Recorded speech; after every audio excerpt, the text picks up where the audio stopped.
Bonsoir, chers participants, chères participantes. Soyez les bienvenus sur ce webinaire, ou bien le premier webinaire de la part de Morocco Microsoft Community, qu'on a appelé les webinaires de Ramadan. Juste pour profiter de l'occasion, maintenant on a le temps, bien sûr, de la soirée après Tarawih. Donc pourquoi pas, on profite de cette occasion-là de partager de max, comme on fait déjà pour les gens qui se nouveau avec nous. Soyez les bienvenus encore une fois. Encore aussi pour les gens qui sont anciens avec nous, soyez les bienvenus. Notre objectif est toujours de faire le partage de notre connaissance à partir de Morocco Microsoft Community. Comme vous savez, notre communauté a l'objectif de partager le maximum de connaissances sur la technologie de Microsoft.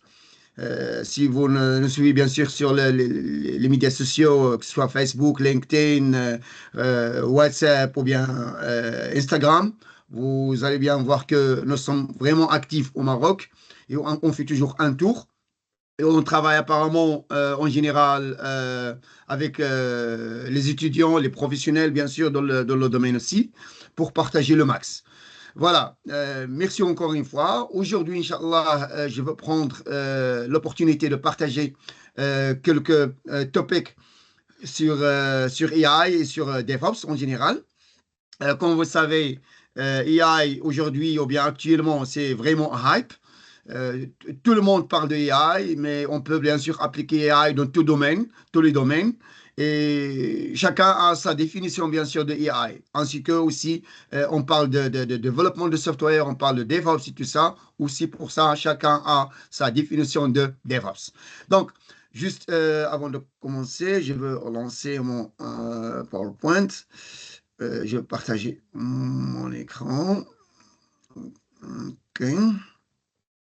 Alors, je vais partager mon écran, bien sûr. Premièrement, voilà.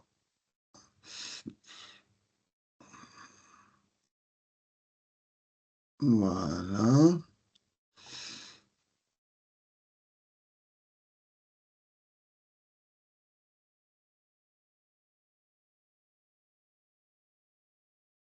Vous voyez mon écran, vous voyez le slide deck? Oui? D'accord. OK. Oui, monsieur. Donc, voilà. Voilà. Donc, on va commencer bien sûr au début. Voilà. Comme on a dit, la session d'aujourd'hui, ce sera sur, ou bien le titre était vraiment DevOps Powered by AI. C'est un titre, bien sûr, qui est choisi exprès pour bien mettre la liaison entre DevOps d'un côté et aussi AI d'un autre côté. Parce que, comme vous savez, on parle de AI dans des différents domaines. Mais aussi au niveau du développement, il y a beaucoup d'IA qui est utilisé là-dedans.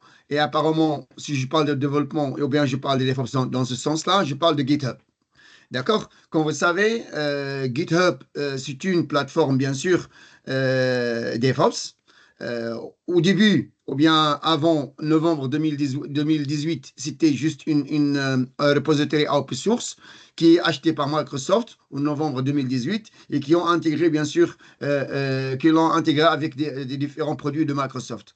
De cette façon-là, il avait une évolution dans le sens dans le sens des improvements qui sont faits, juste pour mettre GitHub une plateforme DevOps. Maintenant, Microsoft a deux plateformes DevOps. Une, c'est GitHub et l'autre, c'est Azure DevOps. D'accord? Et si je parle de la plateforme DevOps, ça veut dire c'est une plateforme sur laquelle on peut, bien sûr, manager notre projet de A jusqu'à Z, from idea to production. من l'idée حتى البرودكشن. Ça, c'est ça l'objectif. Donc, ici, je parle de deux concepts. Je parle de concept de DevOps, on n'en parle, qui est pour moi, ou bien selon la définition de Microsoft pour DevOps, peut-être la majorité de vous savent déjà ça, DevOps is union of people, process, and product to enable continuous value, continuous delivery of value. هذه هي la définition ديال DevOps par Microsoft. Pourquoi? Parce que on peut utilisant DevOps, on peut ou bien on est bien sûr capable de gérer notre projet de A jusqu'à Z avec toutes les fonctionnalités qui sont demandées sur un projet. Ça veut dire on peut bien sûr avoir la partie de project management, on peut avoir la partie de code, bien la partie de repo, on peut avoir la partie de CI/CD pipelines ou bien de Azure pipelines, on peut avoir la partie de test et aussi on peut avoir les autres parties sur la plateforme DevOps. OK? Ça, juste pour votre connaissance générale. OK, aujourd'hui, voilà, je vais parler sur GitHub, GitHub Copilot, ou bien, pas seulement GitHub Copilot, je veux parler sur GitHub Copilot et aussi les autres constitutions de GitHub Copilot. Je veux parler sur GitHub Workspaces, je veux parler sur les autres touches de GitHub qui sont actuellement en développement ou bien qui sont déjà résidées dans un preview ou quelque chose comme ça. D'accord? Sachant que on fait partie de l'équipe de GitHub de Microsoft, nous sommes actifs avec eux comme des MVP et on travaille bien sûr, on sait bien de quoi il s'agit. Voilà, GitHub Copilot. Si on parle de GitHub Copilot, comme vous voyez ici, ça c'est le signe de GitHub Copilot. Si vous avez vu ce signe ailleurs, ça c'est le signe de GitHub Copilot. En 2022, bien sûr, Microsoft a lancé le GitHub Copilot. Et donc, à partir de ce moment-là, ils ont bien sûr fait des investissements sur ce produit-là pour améliorer le processus de développement ou bien le processus de development life cycle. D'accord? Ça, c'est très, très important. Mais si on parle de GitHub Copilot, ça, c'est juste un slogan que j'ai mis ici en slide, parce qu'on parle de Copilot et aussi on a besoin des pilots. C'est pour cela que j'ai deux photos réelles de cockpit sur lesquelles, bien sûr, on a les pilotes et les copilotes. S'il vous plaît, mute, s'il vous plaît. S'il vous plaît, mute. S'il vous plaît, mute.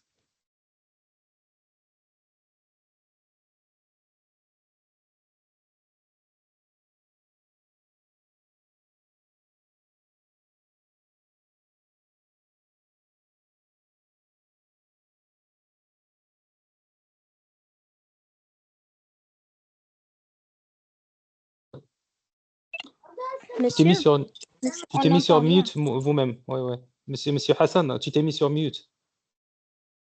Ouais, vous avez désactivé le micro. Ouais.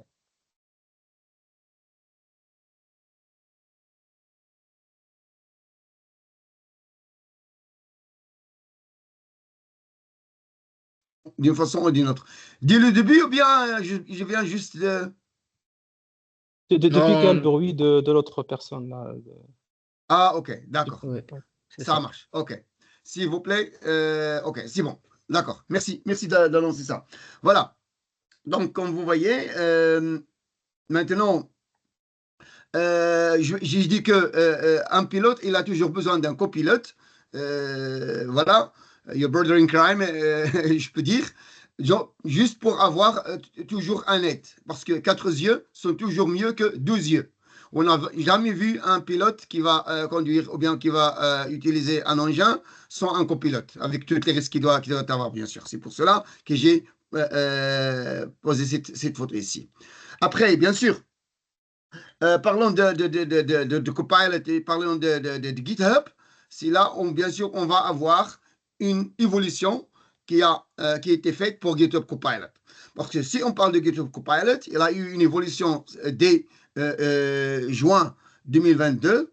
C'est le moment où Microsoft, bien sûr, a décidé d'avoir cette version, cette première version de GitHub Individual, GitHub Copilot Individual. Et à partir de ce moment-là, ils ont bien sûr évolué le produit. Comme vous voyez ici, dès juin 2022 jusqu'à présent, parce que ce slide-là est juste jusqu'à mars, mais jusqu'à présent, ils ont des évolutions qui sont bien sûr en développement, bien sûr, aussi sur le produit Copilot. D'accord? Voilà. Et si on parle de GitHub Copilot, ils ont bien sûr un objectif avec ce produit-là. Pourquoi Microsoft a bien sûr lancé le produit GitHub Copilot? Juste pour des raisons suivantes. Pour maximaliser, bien sûr, la joie des développeurs et pour, bien sûr, augmenter la productivité des développeurs et, bien sûr, accélérer le process de software development. Hein, ça, ce sont, bien sûr, des raisons qui ont poussé Microsoft à penser sur l'intégration de AI sur le Copilot, le GitHub Copilot, juste pour améliorer le process de développement. D'accord? Mais ce qui est très important, c'est que Microsoft, bien sûr, a dit que Widely Adopted AI Developer Tool. Parce que si on parle de GitHub Copilot, on parle bien sûr de AI. Il y a AI là-dedans. D'accord? Donc, et on voit bien sûr sur l'évolution de cet outil-là qu'il est déjà bien utilisé ou bien adopté par plus qu'1 million d'utilisateurs payants et dont 190 payés. D'accord? Donc 190 payés et il est déjà adopté par la majorité, bien des millions des utilisateurs. Les utilisateurs qui l'utilisent, bien sûr, dans des projets sérieux, pas seulement juste créer une Hello World ou quelque chose comme ça. OK? Mais ce qui est très important dans ce sens-là, parce que je parle de GitHub Copilot, je parle de AI dans le sens des développeurs. Parce que, voilà, c'est ça que Microsoft va atteindre avec ça. We are building Copilot for the sake of developer happiness. Parce que Microsoft il aime bien sûr les développeurs et c'est pour cela qu'ils vont investir sur le GitHub Copilot pour juste rendre les développeurs heureux. D'accord? Mais bien sûr, faites ça, ça veut dire qu'il faut nous donner quelque chose de positif pour bien savoir l'objectif d'utilisation de cette GitHub Copilot. Ils ont fait bien sûr des comparaisons avec les équipes qui utilisent GitHub Copilot et aussi les équipes qui ne l'utilisent pas. Le résultat de ça, ce sont bien sûr qu'elles ont vu que les équipes qui utilisent GitHub Copilot, elles sont 55% fast coding. Hein? Ils sont très rapides dans le codage, 55%. Par contre, ou bien en comparaison avec les équipes qui ne l'utilisent pas. Ce qui est encore très important, c'est que les équipes qui l'utilisent, elles peuvent bien sûr avoir 46% de code qui a été écrit par le Copilot même. OK? Et ça dans toutes les langues. Hein? Toutes les langues sont supportées là. Je parle des langues de programmation, bien sûr. OK? Après, ça c'est très très important, 75% de code qui est écrit par le Copilot est more fulfilled. Ça veut dire c'est le code que tu vas déjà, bien sûr, utiliser directement sans aucun effort. Ça veut dire quoi? La question qui se pose maintenant, c'est que si je vois cette évolution et je vois ces statistiques-là, je peux me poser la question que est-ce que cette AI-là, maintenant qui est derrière ce GitHub Copilot, ne va pas me remplacer à un certain moment? Ça, c'est la question qui se pose. Hein? Je parle maintenant de GitHub Copilot, le contexte AI, mais il y a bien sûr aussi des autres utilisations d'AI dans les autres domaines. Il y a toujours la question qui se pose. Maintenant, on voit l'évolution des AI. Peut-être que cette AI-là doit former un danger pour nous dans un certain moment, qu'elle va remplacer l'être humain et on n'est plus besoin. Non, mon cher. Non, jamais. Il va toujours rester un certain pourcentage sur lequel le brin humain doit bien sûr faire son truc. Donc, comme vous voyez ici, 75% du code il est déjà là, mais il reste toujours 25% qui doit être fait par l'effort humain. Pourquoi? Parce que je peux utiliser bien sûr GitHub Copilot pour générer le code pour un certain projet, mais GitHub Copilot peut aussi mettre des erreurs. Hein, parce qu'il est fait par des êtres humains, on est des êtres humains, on commet des erreurs, c'est pas honteux. Voilà, donc c'est pour cela, il ne faut pas, bien sûr, aller toujours sur le GitHub Copilot, mais il faut toi-même réfléchir et savoir ce que tu as. Parce que tu peux travailler sur un projet DevOps, sur un projet .NET par exemple, utilisant C#, et tu vas utiliser GitHub Copilot, elle te donne par exemple une suggestion utilisant Python ou bien utilisant une autre langue. Tu vois? Donc tu dois être capable dans ce sens-là de savoir, hey, attends, parce que le code qui m'est maintenant généré, c'est pas C#, c'est une autre langue que je n'utilise pas. Donc, c'est à toi de faire, bien sûr, cette conclusion-là et de demander au Copilot, bien sûr, de te donner le code spécifique sur lequel tu es intéressé, qui est C# dans ce sens-là. D'accord? Donc, ou bien, tu peux avoir, bien sûr, une solution pour un certain problème, mais il faut bien être capable de savoir le contexte de cette solution-là. OK? Ou bien si tu as un bug dans ton projet et tu vas utiliser GitHub Copilot pour sauver ce bug-là, il faut être capable de savoir de quoi il s'agit, qu'est-ce qu'elle fait. D'accord? Copier-coller, c'est très simple. Et c'est pas honteux. Mais il faut bien comprendre ce que tu copies, ce que tu colles. Si tu travailles sur un projet et tu vas utiliser GitHub Copilot, ce n'est pas un problème. Ça, c'est l'objectif. Mais il faut bien comprendre ce que tu fais avec GitHub Copilot. Si tu génères le code, il y a les possibilités, bien sûr, qu'on va voir tout à l'heure, dans un moment, donc qui vont t'aider bien sûr pour savoir le contexte de ton projet, poser des questions, générer le code, générer les tests et tout ça. Ça, juste pour vous donner l'idée sur laquelle vous allez baser, bien sûr. Bon, maintenant, comme vous voyez, GitHub Copilot, comme on voit ici, elle est déjà intégrée, bien sûr, dans des différents IDE. Et comme j'ai dit que GitHub Copilot, c'est votre AI Pair Programmer. On sait bien sûr tous c'est quoi un AI Programmer. AI Programmer, c'est juste quelqu'un qui va t'aider à coder. Parce que dans un monde classique, si je parle de AI Programming, je parle de deux développeurs qui travaillent derrière une même machine. Hein, eux deux, ils travaillent sur la même machine, ils réfléchissent les deux, ils changent les idées, tout ça. C'est exactement le rôle que GitHub Copilot a rempli maintenant. Tu n'as plus besoin d'un être humain qui va t'aider. Maintenant, tu as le GitHub Copilot qui est votre AI Pair Programmer, qui va t'aider avec les questions ou bien les suggestions que tu veux faire dans ton projet. C'est pour cela qu'il te donne bien sûr des suggestions de code, ok, toujours dans le contexte de votre projet, parce qu'il sait bien dans quel contexte tu travailles et il te donne bien sûr des suggestions sur ton projet sur lequel tu travailles. Ok, tu peux l'utiliser bien sûr pour faire une conversion de comment vers le code, ou bien tu as une partie de code qui doit être bien sûr répétitive, tu vas le autofill bien sûr, ou bien il va te donner des suggestions de tests, ou bien il va te donner des alternatives de code sur toujours le projet sur lequel tu travailles.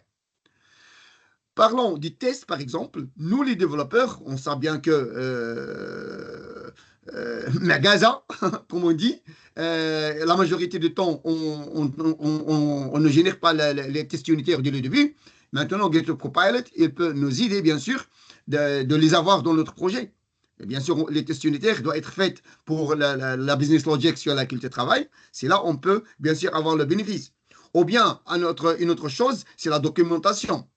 Les développeurs, moi-même, j'aime pas la documentation. Mais maintenant, je peux utiliser GitHub Copilot pour faire la documentation de mon code, ok, ou bien de mon projet en général.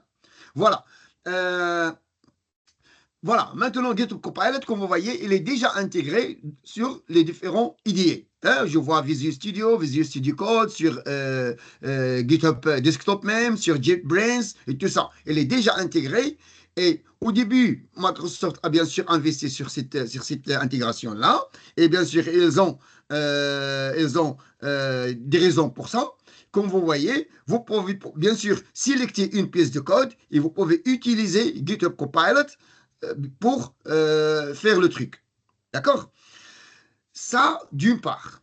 D'autre part, il nous a donné aussi, additionnel à GitHub Copilot, il nous a donné une GitHub Copilot chat. Juste une chat sur votre IDE. Bien sûr, on sait qu'il y a, par exemple, ChatGPT, il y a des autres chats qu'on utilise journalièrement, mais maintenant, je parle de chat sur votre environnement de développement. Hein, je suis sur Visual Studio Code, par exemple, j'ai la partie de code et j'ai la partie de chat sur le même IDE. D'accord? De cette façon-là, je peux travailler dans une façon intégrée de mon code et bien sûr aussi les suggestions que je posais à Copilot Chat. Ça, cette chat-là, ça s'appelle GitHub Copilot Chat. Le contexte ou bien l'objectif de cette chat-là, voilà, c'est une interactive expérience, c'est une expérience interactive dans votre IDE, ok? Qui va te donner bien sûr une généralité sur votre solution, qui va t'expliquer le code que vous avez sélecté, qui va te générer les tests unitaires comme je viens de dire tout à l'heure, qui va bien sûr te proposer des fixes sur votre code, si vous travaillez sur un projet, sur une pièce de code, vous ne savez pas comment s'agir, et il va te donner bien sûr les suggestions sur ça, et bien sûr qui va rendre votre code très robuste, ça veut dire très sécure. parce qu'ils vont aussi proposer des propositions de sécurité sur votre code.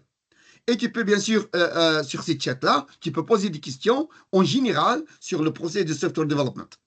D'accord? Ça, toujours dans le contexte de GitHub Copilot et GitHub Copilot Chat. D'accord? Comme j'ai dit, il est déjà intégré et supporté dans des différents environnements. Ça, pour les gens qui utilisent, bien sûr, que ce soit Visual Studio, que ce soit Visual Studio Code, que ce soit GitHub Desktop, que ce soit JetBrains, tout ça, ce sont des IDE, ce sont des environnements visuels. Mais bien sûr, il ne faut pas oublier que les développeurs ne sont pas tous, aiment pas tous la visualité. Il y a des développeurs qui sont basés sur les terminals, sur le command line et tout ça. Les développeurs qui utilisent la majorité de Unix, Linux et tout ça, les commandes en général. Aussi pour ces gens-là, Microsoft a dit, voilà, soyez les bienvenus dans mon monde. Aussi pour vous, j'ai facilité la présence de Copilot dans CLI. D'accord? Il y a donc l'existence de Copilot dans CLI pour ces gens-là. La seule chose que cette catégorie des développeurs doit faire, c'est bien sûr utiliser ces commandes qui sont là. On a la commande qui est Copilot Suggest, Copilot Explain, Copilot Revise and Execute. Ça, ce sont 4 commandes que ce genre de développeur doit bien sûr adopter et utiliser dans leur code. Et il doit avoir la même fonctionnalité qu'on va avoir au niveau de Visual Studio, Visual Studio Code et les autres IDE. D'accord?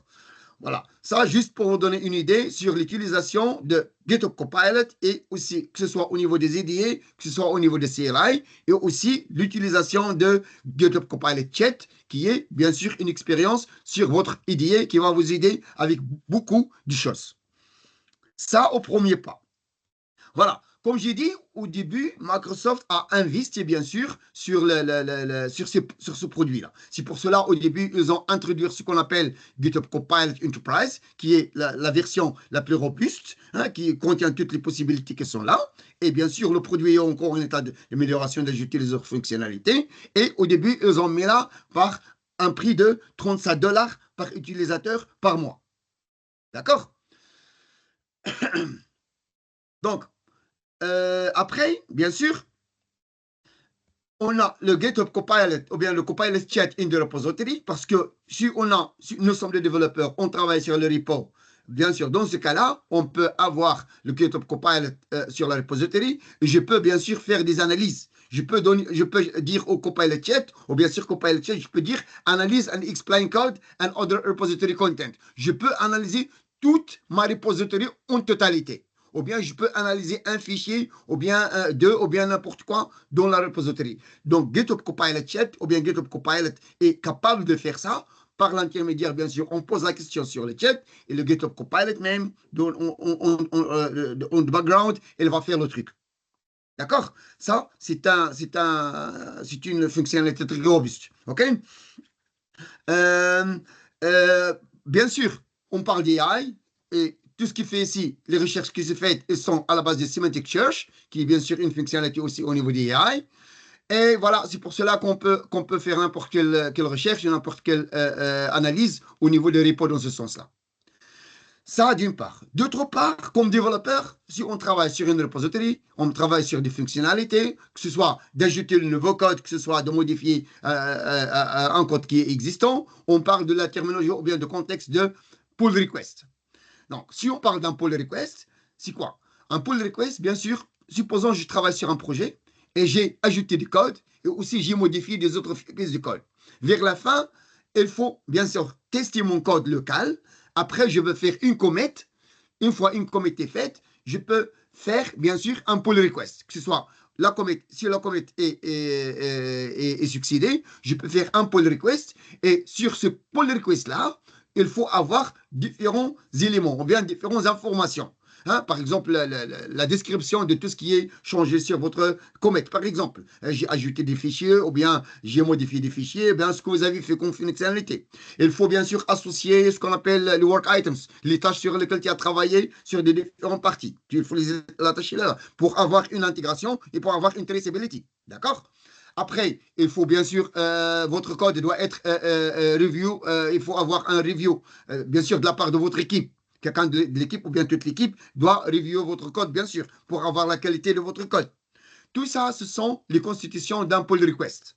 Et GitHub Copilot, il est capable de nous aider si on travaille sur une repository. Comme vous savez, si tu travailles de la journée pour 2 ou 3 heures sur une fonctionnalité, tout ça, tu ne vas pas capter tout ce que tu as fait textuellement. Juste utiliser GitHub Copilot qui va te donner, bien sûr, un summary de tout ce que tu as fait sur ton code avant de faire le pull request. Et il va ajouter ça sur la description de votre pull request. Ça, c'est vraiment, vraiment très fort. D'accord? Voilà. Ça, c'est juste une fonctionnalité qui est aussi là. Les recherches qui doivent être faites au niveau de GitHub Copilot, je parle tout à l'heure de Knowledge Based Search, à la base de Semantic Search, c'est là où GitHub Copilot il va faire ses recherches, et il est basé, bien sûr, tu peux chercher sur les documents, ou bien tu peux avoir des références vers le code dans une repo. Voilà, tout ça, ce sont des recherches qui sont déjà présentes au niveau de GitHub Copilot. D'accord? Ça dans le contexte de Microsoft. Mais le long trajet d'évolution de GitHub Copilot, Microsoft a bien sûr fait un joint effort avec les partenaires. Ils ont travaillé avec les partenaires parce que ces partenaires-là, dans un monde DevOps, ils ont tous leurs outils qui doivent être utilisés, bien sûr, pour gérer leur projet, from idea to production et vice-versa. C'est pour cela qu'ils ont collaboré avec les différents partenaires pour avoir les produits de ces partenaires-là intégrés aussi dans le GitHub Copilot. D'accord? Comme vous voyez ici, on a Databricks, on a Postman, Red Hat, Docker, LaunchDarkey, DataStack, et on a des autres. OK? Donc, pourquoi? Pour juste extender l'utilisation du use case au niveau des capacités de Copilot. OK? Tu peux bien sûr avoir les plugins qui doivent être développés, sur lesquels tu vas intégrer cette fonctionnalité-là des différents outils. Ou bien, tu peux avoir des data que tu dois extender aussi, bien sûr, à l'extérieur de GitHub pour utiliser ces produits-là. D'accord? Donc, voilà. Tout ça, ce sont des partenaires de Microsoft. Chacun d'eux a son produit spécifique qui doit être utilisé et qui est intégré, bien sûr, avec GitHub Copilot. Donc, ce qu'on va voir maintenant, c'est une petite vidéo sur laquelle on va voir l'utilisation de ces produits-là. Là, maintenant, voilà, comme vous voyez, il y a une sélection. Il va Copilot. Voilà, maintenant, DataStack, comme vous voyez ici, DataStack, l'intégration de DataStack dans ce code-là.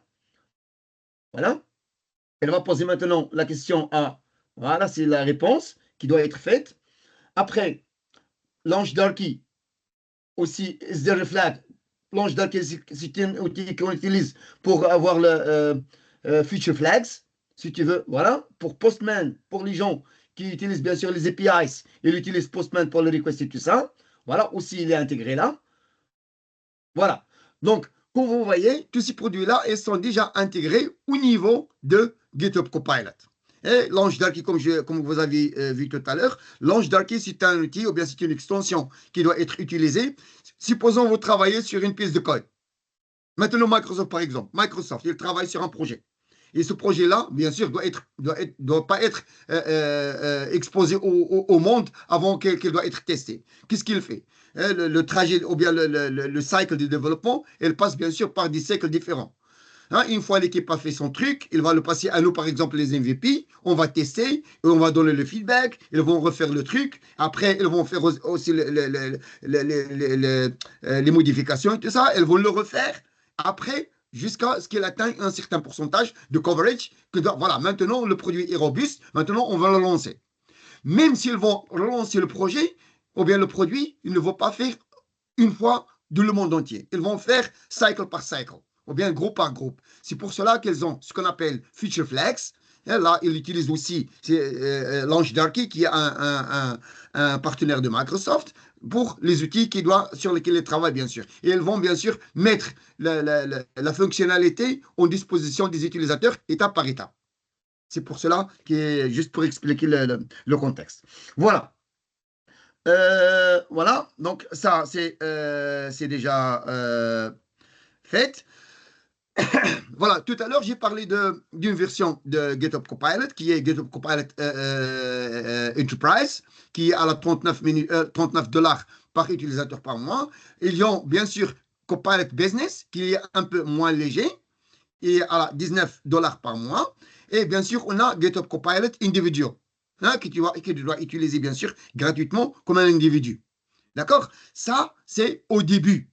Maintenant, Microsoft a décidé, bien sûr, ça fait 4 semaines maintenant, 4-5 semaines presque, ils ont décidé de mettre GitHub Copilot gratuit en disposition du développeur sur Visual Studio et sur Visual Studio Code. D'accord? Maintenant, ils travaillent aussi de l'intégrer avec les autres IDE gratuitement. Si vous ne savez pas cette nouvelle, voilà, vous allez maintenant, vous pouvez y aller télécharger votre Visual Studio Code et vous pouvez télécharger l'extension de GitHub Copilot. Je vais vous montrer de la démonstration que vous pouvez faire. Vous pouvez toujours directement l'intégrer sur votre IDE et vous pouvez travailler avec ça gratuitement. D'accord?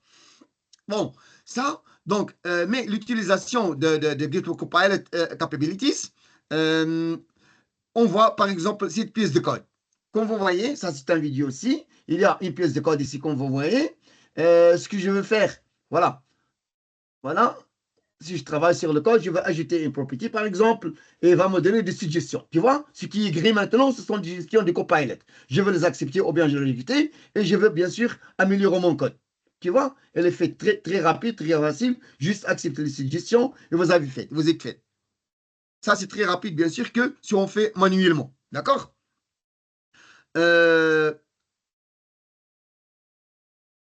Voilà, une autre chose, c'est bien sûr, supposons vous voulez dupliquer une fonctionnalité, et vous avez déjà, voilà, je vais sélectionner la pièce de code, je vais la dupliquer et je vais changer juste le nom de la propriété, par exemple.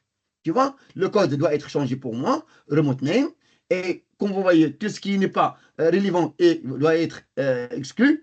Et maintenant, il me donne des options, ou bien de nouvelles options que je dois accepter pour améliorer mon code et ajouter la fonctionnalité, bien sûr, de git-doc pour remote name. Ça, c'est juste rapide. Son travail de cette façon-là, on peut être rapide à délivrer notre projet que si on ne le fait pas. D'accord? OK. D'accord? Voilà. Maintenant, j'ai parlé de...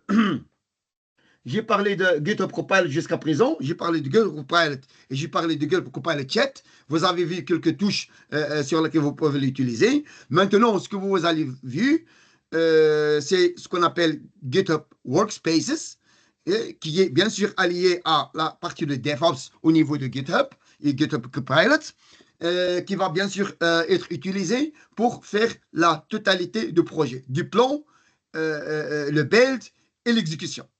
D'accord? Je veux lancer cette vidéo-là. J'espère que la voix.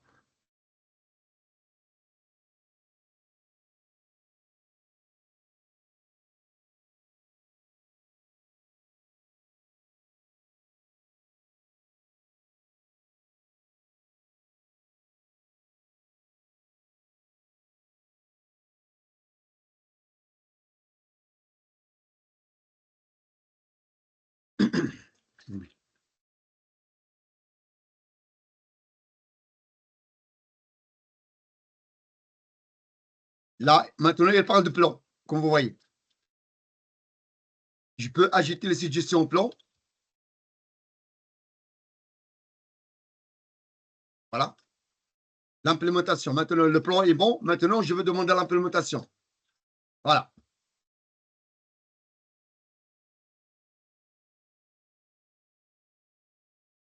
Voilà. Maintenant, il est build, il a fait le code. Maintenant, il va builder maintenant le code. Compiler. Build succeeded. Maintenant, je décide de faire une modification de code. Je veux refaire le build.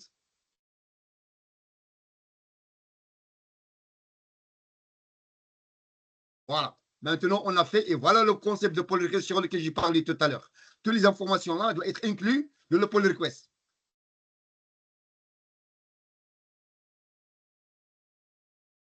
Voilà. Donc, j'espère que ça vous donne une idée sur le produit. Voilà. Donc, voilà. Voilà, j'ai parlé trop. Maintenant, c'est le moment de faire quelques touches au niveau de la présentation, au niveau de la démonstration. Voilà. OK. Bon, juste pour... Vous voyez mon écran toujours? Oui, Oui, oui. Ouais, on voit. OK. Merci beaucoup pour la confirmation. Voilà. Donc, maintenant, ce qu'on voit ici, c'est l'environnement GitHub. Bien sûr, la majorité de vous, bien, vous tous savent la plateforme GitHub. Comme vous voyez, c'est github.com. Hein, ça, c'est juste mon instance. Là où j'ai des différents accounts et des différents repos et tout ça. D'accord? Il y a aussi des différents levels qui sont intégrés. Tout à l'heure, j'ai dit que il y a l'intégration avec les autres environnements. Vous voyez maintenant que ici, Code Completion in GitHub Copilot for Eclipse. OK? Maintenant, for Eclipse, pour les gens qui utilisent Eclipse, ce sont des gens qui, bien sûr, travaillent sur Java. Et pour travailler sur Java, leur IDE c'est Eclipse. Maintenant, il y a l'intégration de GitHub Copilot ici. Maintenant, il est déjà general available. Vous pouvez l'utiliser aujourd'hui, gratuitement aussi. D'accord? Voilà, toujours dans le contexte de GitHub. Voilà, ça c'est l'environnement général. Je vais aller sur une repository au niveau de GitHub. Ça, c'est juste une repository sur mon organisation. Cette repository-là, elle s'appelle Chat Copilot. J'ai une repository ici avec le code, avec toutes les constitutions qui sont nécessaires, avec une solution, ou bien la structure d'une solution, comme un API. J'ai l'explication, bien sûr, de cette chat exemple, comme vous voyez, et vous pouvez bien sûr l'utiliser, vous pouvez l'intégrer, configurer, et vous pouvez, vers la fin, l'utiliser. D'accord? L'objectif ici, ce n'est pas la solution même, mais c'est la constitution et les possibilités que vous pouvez faire à la base de cette repository. Ce qu'on voit ici, c'est qu'on voit le code. D'accord? Je peux travailler sur ce code-là de différentes manières. La première, c'est je vais sur la partie de code. Sur la partie de code, j'ai le choix de cloner ou bien de copier cette repository-là locale chez moi. Ça veut dire télécharger ce code-là chez moi local. Et je veux bien sûr le télécharger sur mon IDE. Je veux travailler localement. Ça, c'est une. Cette façon-là, il insiste que tu vas avoir une machine robuste et tu vas avoir le power et ainsi de suite. D'accord? La deuxième partie, je peux bien sûr utiliser ce qu'on appelle Code Spaces. Code Spaces, c'est un environnement virtuel de Microsoft qui doit être en disposition du développeur pour télécharger une GitHub repo sur cet environnement-là et bien sûr travailler sur cette repo à partir de cet environnement virtuel. D'accord? De cette façon-là, je ne serai pas besoin, comme un développeur, d'avoir une machine robuste parce que j'utilise l'environnement de Microsoft ou bien j'utilise le GitHub Code Spaces. Bien sûr, une fois que tu télécharges cet environnement-là, l'environnement, ou bien cet environnement, il est capable de voir s'il y a des dépendances, des extensions et tout ça. Il va te donner des suggestions, bien sûr, d'installer les extensions ou bien d'installer les dépendances qui sont là-dedans. Une fois installé, tu peux l'utiliser, bien sûr, comme tu utilises ton Visual Studio Code. C'est pour cela, je le nomme toujours Visual Studio Code in the browser. D'accord? Maintenant, je parle de GitHub Code Spaces. D'accord?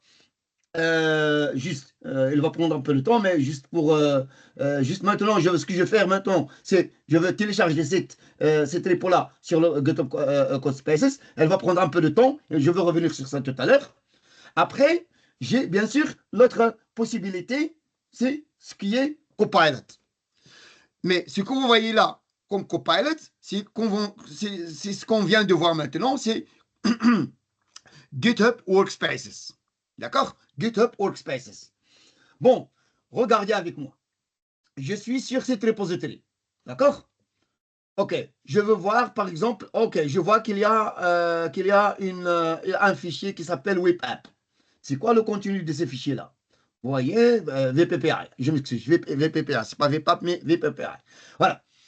Vous voyez, voilà, VPPI, il contient beaucoup de choses. Je vois maintenant, voilà, l'authentication, le contrôleur. Oh, ben quand je veux le contrôleur, OK, tout ça, ce sont des contrôleurs. Voilà, est-ce qu'il y a, bien sûr, les tests sur ce contrôleur-là, il y a le modèle, il y a les services, il y a tout ça sur la partie API. OK, c'est très important. Mais je suis nouveau au projet, je ne sais pas de quoi il s'agit. Je viens de rejoindre l'équipe et je ne sais pas de quoi il s'agit. Mais maintenant, je suis très curieux de savoir de quoi, ou bien de quelle façon GitHub Copilot, ou bien GitHub Workspaces va m'aider, bien sûr, à comprendre le contenu de cette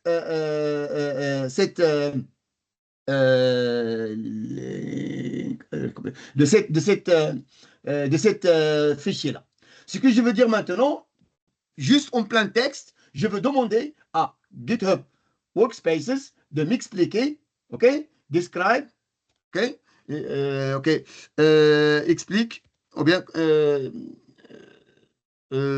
explain the content of this link. OK? Voilà. Maintenant, je veux commencer la tâche. OK? J'ai demandé maintenant à GitHub Copilot à la base sur le Workspace de m'analyser le fichier VPPI ou bien VPAP. D'accord? Juste pour me donner l'explication sur toutes les constitutions des fichiers et tout ça qui sont là-dedans, de me donner une explication totale de ce qui se passe là. Voilà. Maintenant, vous voyez, current behavior, on a, voilà, vous voyez, proposed solutions. Voilà, excellent. Voilà. Comme vous voyez maintenant, il m'a donné l'explication de ce qu'il a vu.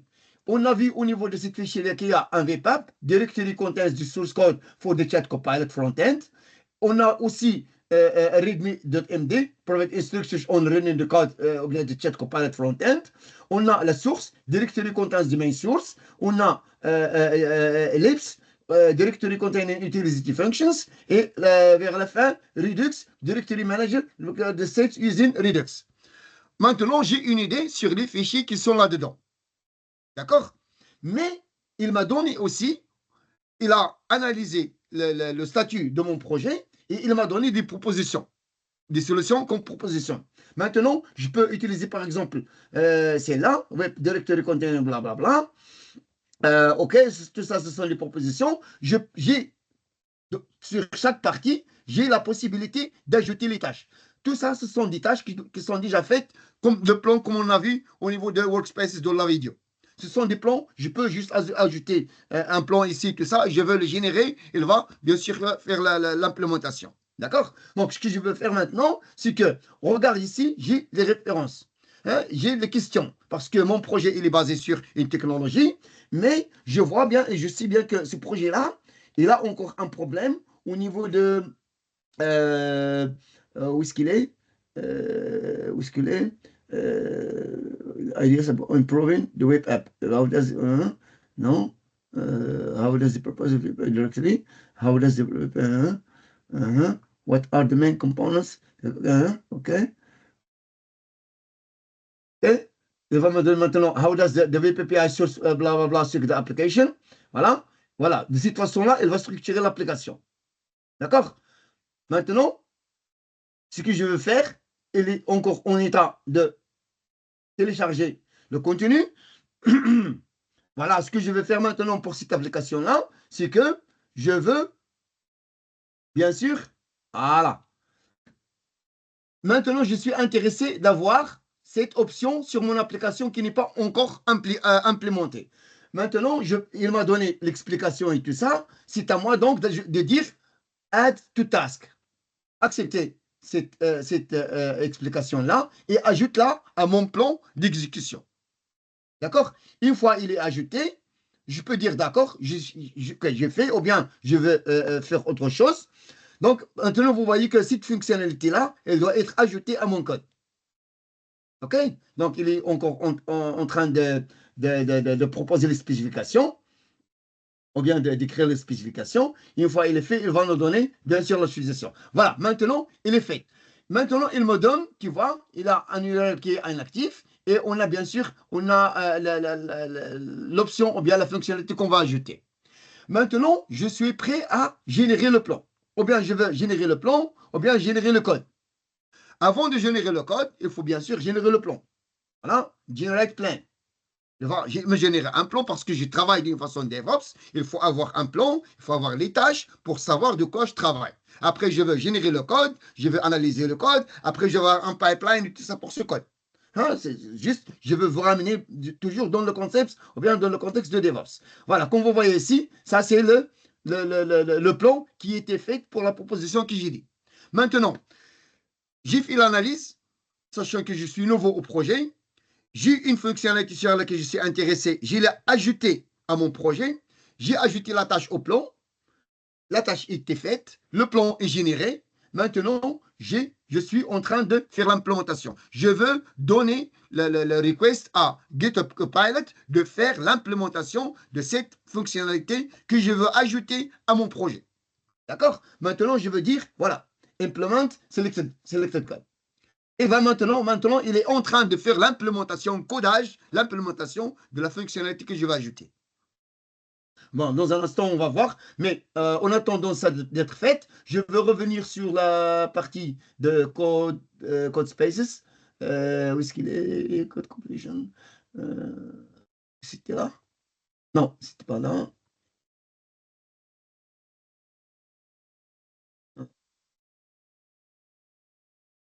Voilà, ça c'est Code Spaces, voilà. Ça, c'est la partie de Code Spaces sur laquelle j'ai parlé tout à l'heure. D'accord? Comme ce que vous voyez ici, c'est exactement la même repository comme vous voyez au niveau de GitHub. C'est la repository sur laquelle on travaille au niveau de GitHub. C'est exactement la même repository que vous voyez ici. Voilà. C'est la même repository, le même code, tout ça, le même contenu. Hein, voilà, si je vais au niveau de GitHub, vous allez voir la structure de mon projet, tout ça. C'est le projet. Et bien sûr, il m'a dit maintenant, do you want to install the recommended extension from Pretty ou Microsoft, blablabla. Maintenant, il a vu le long de télécharger, il a vu qu'il manque une intégration, une dependency. Maintenant, je vais dire juste install et elle va m'installer. TrustPublish installe, elle va me donner, bien sûr, elle va installer sur cette VM, c'est une VM sur laquelle je travaille, c'est Code Spaces, elle va installer l'extension qui manque pour avoir mon code up running. D'accord? Une fois elle est faite, je veux juste revenir sur mon terminal ici, comme vous voyez, et je veux faire toutes les opérations que je peux appliquer sur le code, comme si je travaille au niveau de Visual Studio Code. C'est pour cela que je donne toujours Visual Studio Code dans le browser. Une fois que vous avez fait, que vous êtes fait avec le projet, bon, il doit être fermé et voilà. Vous n'avez rien à perdre. D'accord? Voilà. OK, maintenant, on va revenir sur la partie de code. Voilà. Vous voyez maintenant, l'implémentation aussi, elle est faite successivement, avec succès. Voilà, comme vous voyez, toutes les tâches sont green, elle est faite. Et voilà, maintenant, ça, c'est le code qui est généré. Maintenant, voilà, si là, bien sûr, je vais utiliser, tout à l'heure, j'ai dit 75% du code, il est généré par GitHub Copilot. Si là, maintenant, je veux utiliser les 25% pour savoir, OK, tu m'as généré le code à partir de fonctionnalités ou bien les spécifications que j'ai données sur le plan. Et maintenant, je veux voir, je vais faire un review moi-même pour savoir est-ce que ce que Copilot m'a intégré est correct ou pas. Bon, maintenant, je veux aller sur le code et je veux savoir de quoi il s'agit, voilà, parce que je veux intégrer des choses, bien sûr. Voilà, c'est toujours dans le contexte de mon projet. Donc voilà, maintenant, je veux l'accepter, c'est bien. D'accord? Voilà, maintenant, avant de faire, si là, on va parler de create pull request. Voilà, pull request, voilà, tout ça. Maintenant, je veux demander dans ce sens-là, generate description, parce qu'ils savent bien maintenant de quoi il s'agit, ils savent bien le plan, ils savent bien la partie de code qui a été faite. Moi-même, comme développeur, je ne sais plus de quoi j'ai travaillé, je veux juste utiliser le GitHub Copilot pour me générer la description de ce qu'il fait. Voilà. Tout ça, elle est généré par GitHub Copilot. Tout ça, ce sont des descriptions des tâches qui sont faites au niveau de l'implémentation. OK? Create pull request. Maintenant, une fois le pull request est créé, le projet doit être buildé, et si tout est bien passé, voilà, maintenant, le pull request est fait, et maintenant, ou bien je veux l'ouvrir au niveau de GitHub, ou bien je veux refaire une autre tâche, ou bien refaire cette tâche-là. Ça, c'est juste le cycle de développement à la DevOps. Hein, utilisons bien sûr GitHub Copilot comme un AI peer programmer. Est-ce que ça, c'est clair pour vous? Je vois quelque chose sur le chat. Est-ce qu'il y a ces questions? Okay. Oui, c'est clair, ça. Oui, il sera partagé. Ah, ok.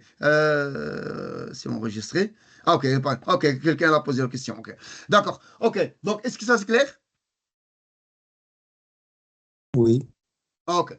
D'accord. Bon, ça, d'une part. Maintenant, j'ai travaillé à partir de browser. À partir de browser. Comme j'ai fait au niveau de browser, je peux bien sûr aller au niveau des EDA, parce que j'ai parlé plusieurs fois sur les EDA. Ça, c'est mon Visual Studio Code, comme vous voyez. Au niveau de mon Visual Studio Code, j'ai juste un fichier.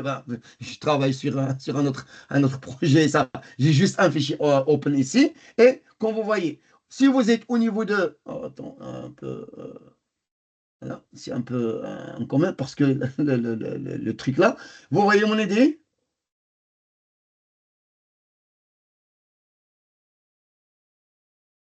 Est-ce que vous voyez mon idée? Oui. Ok. Donc, vous voyez maintenant, je suis sur Visual Studio Code. Voilà, vous voyez maintenant, là, c'est le signe de Copilot. Au niveau d'ici, je peux juste dire Open Chat. Le chat, il est déjà ouvert ici. Je peux dire, par exemple, ok,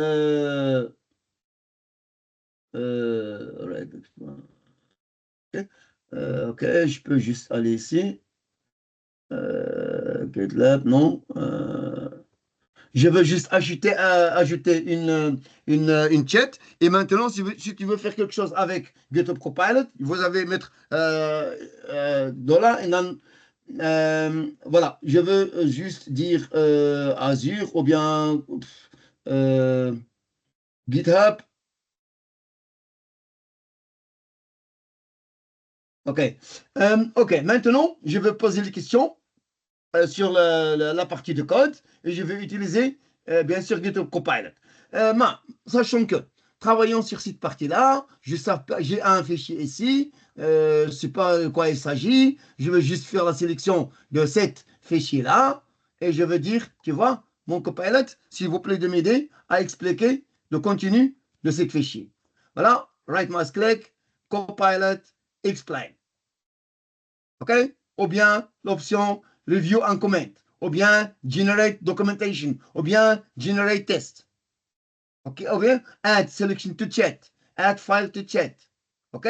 Donc, tout ça, ce sont bien sûr les fonctionnalités que vous pouvez utiliser au niveau de GitHub Copilot dans les IDE. D'accord? Ça, d'une part. On va faire, juste pour vous donner l'idée, vous voyez, maintenant, il va me donner l'explication de ce que j'ai sélecté. Voilà le contenu de cette YAML file-là qui est en pipeline, sur lequel je travaille pour un client. Donc, vous pouvez bien sûr avoir le contenu de tout ça. Voilà, il est tout expliqué et voilà, je vous suivre étape par étape, vous allez voir de quoi il s'agit et vous serez capable d'avoir l'explication de ça. D'accord? Ça, d'une part. D'autre part, je peux aussi, au niveau de mon ODA, qui est Visual Studio Code maintenant, je peux créer un projet .NET, utilisant GitHub Copilot. From scratch. D'accord? Utilisons create.NET projet. Alors. Sign into Visual Studio Section. Non, pas maintenant. Alors, je m'excuse. Notre projet, mais parlons de .NET projet au niveau de Visual Studio, ils sont nombreux. Hein, peut-être vous avez entendu de .NET Aspire, Empty App, par exemple. Hein, voilà. Démo projet. Et je vais sauver au niveau de archive. Non, je vais le sauver au niveau de... Est-ce qu'il est Projects Repos. Voilà. Ça, c'est le repository. Voilà. Non. OK. Voilà. Voilà. Voilà. Go ahead. Créer mon projet. Une fois mon projet est créé, don't save. Voilà, mon idée, il va être transmettant. Maintenant, comme vous voyez, I trust, yes. Voilà, comme vous voyez maintenant, j'ai une autre instance, ou bien un autre workspace pour le projet que je viens de, bien sûr, initier. Ça, c'est une nouvelle application .NET, je m'excuse, c'est une nouvelle application .NET que j'ai bien sûr demandé à être écrite. OK, maintenant, je suis un développeur, je veux ouvrir le chat. D'accord? Voilà, j'ai le chat ici, j'ai mon code ici. Maintenant, OK, le projet. Ask Chat. Maintenant, je suis capable de poser les questions pour implémenter mon projet .NET. D'accord? Add. Maintenant, je veux dire GitHub, VS Code, go away, VS Code. OK, maintenant, je veux demander à VS Code add controllers de projet. OK? Maintenant, j'ai demandé maintenant d'ajouter le contrôleur pour ce projet-là parce qu'il doit s'agir d'une application MVC. Comme vous savez, MVC, Model View Controller, hein, le design pattern, la séparation des concerns et tout ça. Je veux demander de m'implémenter ou bien de me donner cette suggestion-là. Maintenant, cherchez, OK, refine question to improve, OK, non, il m'a donné chercher une commande, and index, chercher une commande, and chercher une index. OK. Il n'a pas compris ma question, d'accord? Je vais aller aux applications au niveau de workspace. OK. Add controllers to workspace projet, par exemple. Voilà. Maintenant, il me donne, voilà, comme vous voyez, les suggestions, voilà, comme vous voyez, voilà, ça, ce sont les suggestions qu'il m'a données. Ce que je peux faire maintenant, je peux dire, d'accord, OK, tu vois, je suis d'accord avec ta proposition, je veux les accepter, ou bien je ne veux pas les accepter. Une fois que j'ai accepté, ils vont être ajoutés à mon projet. De cette façon-là, je peux construire mon projet from scratch. Ajouter le contrôleur, bien sûr, il faut donner les noms, le modèle, les views et tout ça, et tu peux faire l'implémentation de ton projet complète utilisant GitHub Copilot. OK? Ce que vous voyez ici, au niveau de Visual Studio Code, c'est exactement la même chose. Je n'ai pas encore lancé Visual Studio.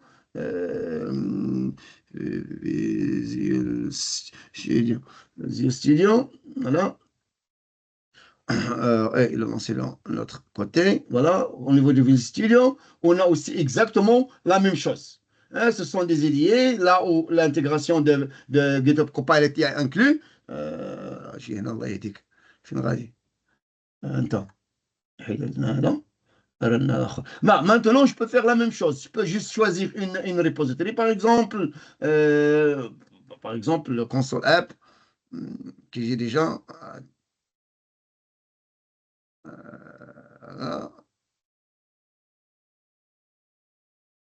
il est en train de télécharger de l'autre côté.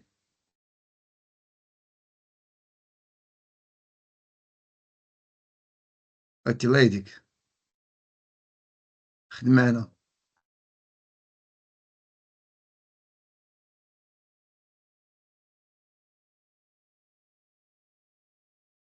Voilà. Comme vous voyez, ça c'est mon IDE. D'accord? Et mon IDE qui est juste une application simple, voilà, c'est pas le projet ou bien l'application, c'est pas l'objectif, mais l'objectif, ce sont les fonctionnalités que j'ai maintenant. Maintenant, au niveau de Visual Studio, comme vous voyez, j'ai ce qu'on appelle GitHub Copilot Chat. GitHub Copilot Chat, exactement de la même façon qu'on vous avez vu avec, avec Visual Studio Code, on peut l'utiliser aussi. On a un chat ici qu'on peut utiliser de la même façon, que ce soit au niveau de GitHub, que ce soit au niveau de Workspace. Vous pouvez poser les questions et vous pouvez bien sûr développer et améliorer votre projet. Tout ça, juste utilisant la technologie de GitHub Copilot qui est à la base de AI. OK? Voilà, ça c'est juste la beauté ici. Il y a encore une autre chose que je veux mentionner sur l'intégration. Tout à l'heure, je parlais de EDA. Au niveau des EDA maintenant, j'ai vu qu'il y a... Attends. Ok, non, je veux revenir au niveau des EDA. Ok, au niveau des EDA, je veux aller au niveau des EDA et je veux prendre juste une repo de choix. Celle-là, par exemple. Cette repo-là.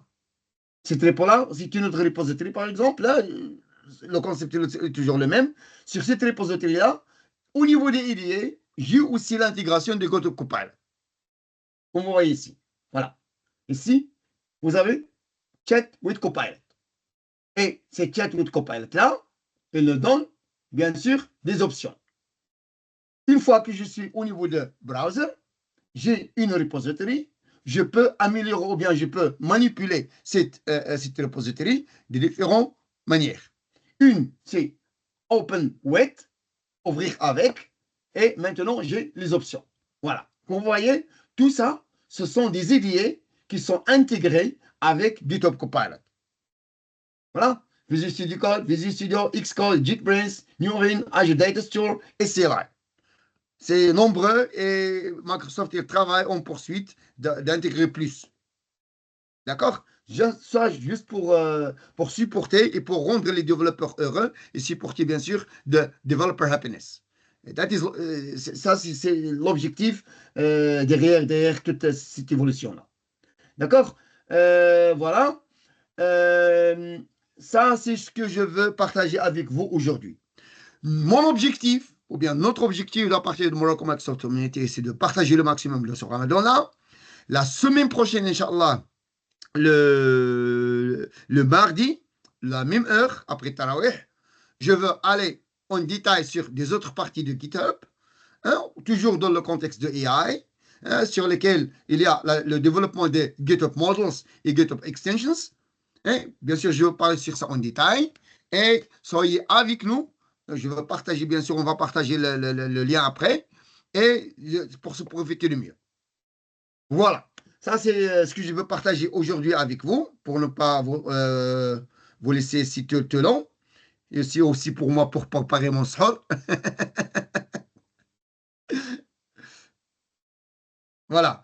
Donc, si vous avez des questions, à votre disposition.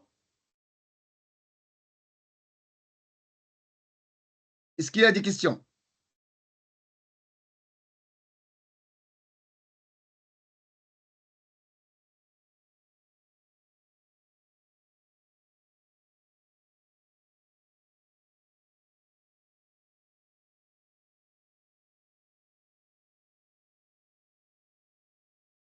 Questions?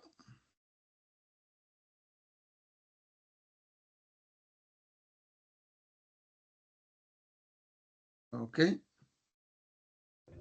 السلام عليكم. Oui, عليكم السلام. شكون اللي معايا؟ شكرا بعدا على الورك شوب. شكرا سي انوار، متشرف خويا. بغيت نسولك على واش بوسيبل مثلا شي بروجي مثلا كاع ديتو كاع وساله واش بوسيبل مثلا فاش نسولكو بايلوت يجينيري لي مثلا الكونتينر ديالو. Oui, c'est possible, oui. داكور. C'est possible. La question ديالك راه بحال اتون جو في غادي نحسبها هاد سميتو هاد لا بريزونطاسيون. بحال الا قلتي البروجي ديالك هو هذا. وكاد اخويا انوار قلتي خدمتي على بروجي ساليتيه وكلشي، واش الجيت اب كوبايلوت يقدر يعطيني الكونتينيو ديالو؟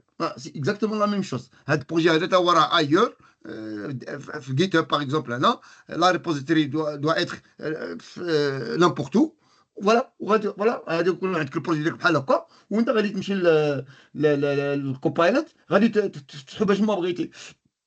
جو ميكسكيوز. غادي تفتحو باش ما بغيتي لي دي ديالك دو بريفيرونس، تما غاتيجي البروجي ديالك وغادي يخدم معاك الكوبايلوت باش تاناليزي ودير له كلشي. ها الا قاديتي البروجي ديالك ما فيهش لي تيست، غير يساعدك باش دير لي تيست، ما فيهش لو دوكومونطاسيون غادي يساعدك دير كومونطاسيون، درتي غير الكود بلا الكومنت بلا حتى حاجه غادي يساعدك عاوتاني دير الكومنت ديالو. المهم توت لي بوسيبيليتي سون لا. داكور، شكرا. لا شكرا على واجب. لي زوتر كيسيون.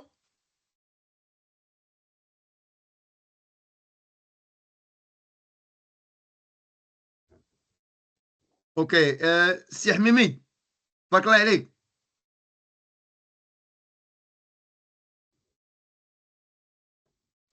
السلام عليكم سي حسن.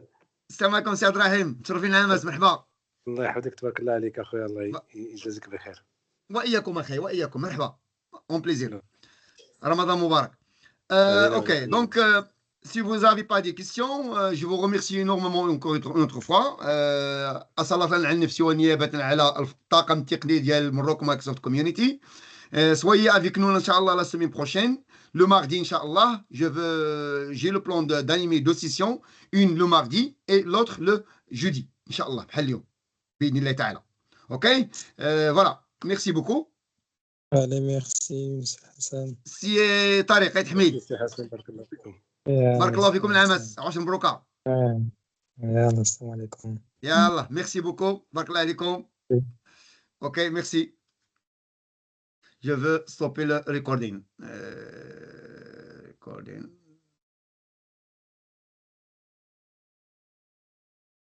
Stop. Yes.